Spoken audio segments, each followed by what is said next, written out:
எனக்கு ரொம்ப பிடிச்சது நாகார்ஜுனாவோட கேரக்டர். ரொம்ப அந்த டிசைன், அவர் அந்த காட்டின விதம், அதாவது ஒருத்தங்களை சும்மா காட்டிட முடியாதுல்ல.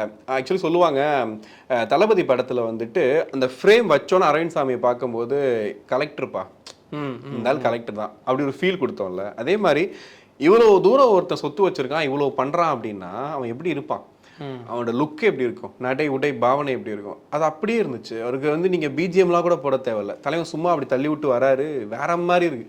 அவருக்கு இன்ட்ரோக்கும் அவரை பற்றின ஒரு கதைக்கும் ஒரு மாதிரி ஒரு மாண்டேஜ் ஷாட்ஸ் எடுத்திருப்பாங்க. அது ஒரு மாதிரி நல்லா இருக்கு, ஒரு மாதிரி கிளாசிக்காக நல்லா பண்ணியிருக்காங்க அந்த விஷயத்த. சௌபின் தாங்க, அதான் அவரை பற்றி சொல்றதுன்னா படத்தோட கதை. தயாலா அவருடைய கேரக்டர் பேரு, அவரே ரிவீல் பண்ணிட்டாரு. அதனால இதுலயே போட்டாங்களே ஃபர்ஸ்ட் போஸ்டர் தயால்ன்ற கேரக்டர். ஆனா என்னன்னா, அவரை வந்து நம்ம ஃபர்ஸ்ட் ட்ரைலர் டீசர்ல பார்க்கும்போது இவர் இவ்வளவுதான் பயன்படுத்திருக்கீங்களா, அந்த பக்கம் இருந்தாலும் பெரிய ஆளுங்க அப்படின்லாம் சொல்லிட்டு இருந்தோம்.